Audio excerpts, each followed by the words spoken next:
4 چیزیں، سارا دین سکڑ کے اس میں آ جائے گا، 4 چیزیں سارا دین اس میں آ جائے گا۔ اربع من کن فیہ ما ضرہ ما فاتہ من الدنیا، میرے جس امتی کو 4 چیزیں مل گئیں پھر کچھ بھی نہ ملا تو سب کچھ ملا، اور یہ 4 نہ ملیں سب کچھ ملا تو بھی کچھ نہ ملا۔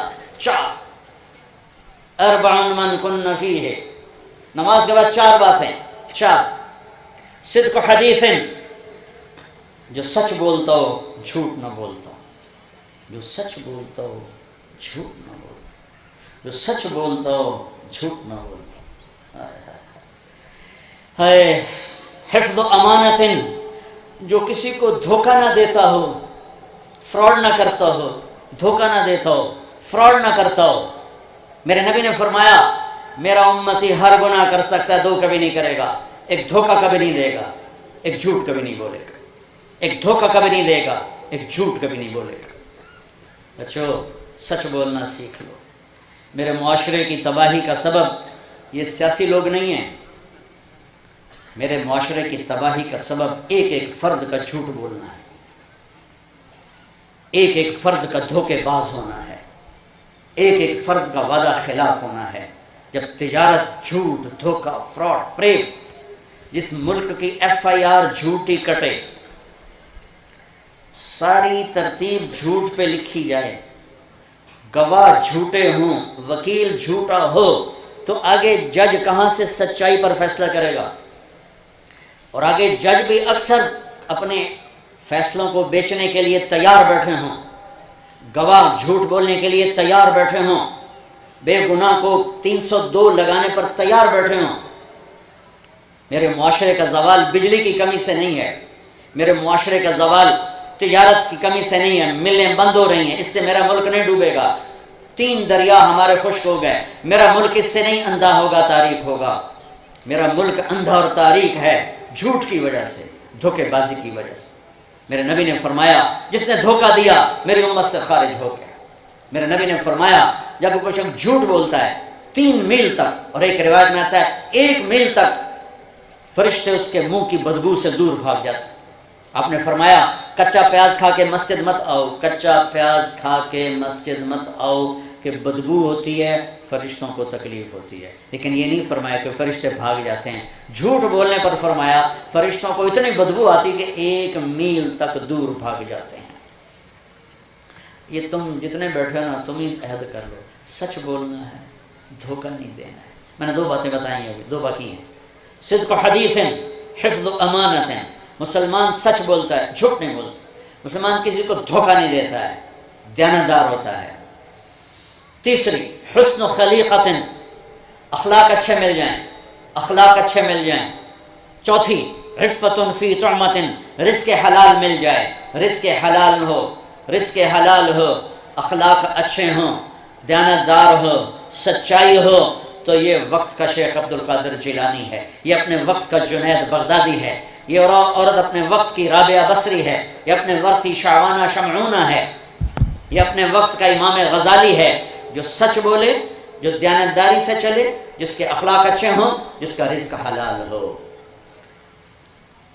اس میں ایک لفظ ہے حسن خلیقت، اخلاق پر حسن کا لفظ آیا ہے کہ اخلاق ایک ایسا عمل ہے جو انسان کو خوبصورت بنا دیتا ہے اور اس کے رشتوں کو خوبصورت بنا دیتا ہے۔ کوئی بھی رشتہ ہو، اس کو زندہ کرنے کے لیے اچھے اخلاق چاہیے۔ ماں باپ ہیں، بہن بھائی ہیں، بیوی بچے ہیں، خاص طور پر خامند اور بیوی کا جو رشتہ ہے یہ ایسا ہے کہ اس میں سب سے زیادہ اخلاق کی ضرورت ہے۔ میرے نبی نے 11 شادیاں کیں، 2 آپ کی زندگی میں چلی گئیں، اما خدیجہ، اما زینب۔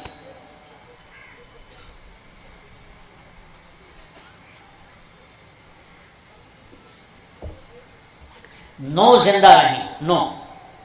میرے رب کی قسم، یہ شادی، یہ گھر 11 اور 2 چلی گئیں، 9 ساتھ تھیں، ہمیں خوبصورت زندگی سکھانے کے لیے تھیں، چونکہ یہ رشتہ سب سے زیادہ حساس ہے، سب سے زیادہ کمزور ہے۔ باقی کوئی رشتہ ٹوٹتا نہیں، یہ ٹوٹ جاتا ہے، ایک بول پہ ٹوٹ جاتا ہے۔ اس لیے میرے نبی نے کہا علی طلاق سے بچنا، طلاق سے بچنا۔ جب کسی بچی کو ناجائز طلاق دی جاتی ہے تو اللہ کا عرش کانپ اٹھتا ہے۔ طلاق سب سے حلال میں سب سے بدترین کام ہے طلاق، سب سے بدترین کام. اور طلاق کی شرح بڑھ گئی ہے کہ برداشت کرنا. میرے بچوں، دنیا کو جنت بنانے کے چکر میں نہ پڑنا، یہ جنت نہیں بن سکتی. ایک دیہاتی آیا لاہور، تو اس نے اسٹیشن پر دیکھا لوگ ٹوائلٹ میں کھڑے ہو کے پیشاب کر رہے سارے. اب دیہاتوں میں بہت برا. تو جب وہ واپس گیا، وہ ایک منے منہ کر کے کھڑو کے پیشاب شروع کرتا. پچھو ایک بندے زور دی لت ماری، نام مراد ہے کی کہ لاہور بناون لگا ہوں، تسی بناون ہی نہیں دیتا. چلو میں تو لاہور بنائیدا پیا ہوں، تسی بناون ہی نہیں دیتا. تو یہ دنیا کو نا جنت نہ بنانا، نہ یہ جنت بن سکتی ہے. نہ کوئی آئیڈیل تلاش کرنا، یہاں آئیڈیل کو نہیں ملے گا، گزارا ہی ہوگا. یہ گزارے کا جہان ہے. آئیڈیل جہان اللہ نے آگے بھیجا. یہ رشتہ بہت اہم ہے. آپ سب نوجوان لڑکے لڑکیاں کٹھے پڑھتے ہو، اپنی مرضی کی شادیوں پہ میں نہ چل پڑنا. اگر ماں باپ کی مرضی شامل نہ ہوئی تو دکھ اٹھاؤ گے. اور عشق چوتھے دن اتر جاتا ہے. 4 دن نہیں، میں زیادہ ہی 10 دن، وہ ہکے دن ہی کام پورا ہو جاتا ہے. زندگی تلخ ہے، تلخ ہے. اور عشق تخیلاتی فرضی چیز ہے، خوابوں کی چیز ہے. اور جب حقائق ٹکر لیتے ہیں تو سارے عشق معشوقیاں بھول جاتی ہیں. اس لیے ماں باپ کو بیچ میں شامل کرنا یہ اگلی زندگی کی برکت کے لیے بہت ضروری ہے، بہت ضروری ہے. جن کی گود میں پلے ہو، جنہوں نے پروان چڑھایا ہے، جو تمہیں پیسے دے دے کر خود بھوک کاٹ کے تمہیں یہاں تک پہنچاتے ہیں، پھر تم کہتے ہو میری تو لو میرج ہے، میں جو مرضی کروں، مجھے کون ہے پوچھنے والا. ٹھیک ہے، اللہ نے تمہیں حق دیا ہے. تم اگر اپنی پسند کی شادی کرنا چاہتے ہو، شرم تمہیں حق حاصل ہے. لیکن ماں باپ کو کراس کر کے نہ کرنا، ورنہ بے برکت ہو جاؤ، زندگی تلخ ہو جائے گی. ماں باپ کی دعاؤں کو بیچ میں، ماں باپ کے لیے الگ کہتا ہوں کہ یہ اولاد کا حق ہے. اگر اولاد کہے کہ میں یہاں شادی نہیں کرنا چاہتا، پھر ڈنڈے لے کے کھڑے نہ ہو جاؤ کہ نہیں اتھے ہی کرنا، نہیں تو بیٹھا رہو. یہ بھی ایک عذاب ہے. اسی تو اتھے ہی، اسی تو آرامیا نو ہی دیونی، باویں بڈھی ہو جائے، سارے دند مسنوں ہی لگ جائیں. اسی تو جٹاں نو ہی دیونی، تو بٹاں نو ہی، جٹ بٹن کتوں کٹھے ہو گئے سارے. ایک طرف اخلاق اور ایک طرف عبادات میں نماز.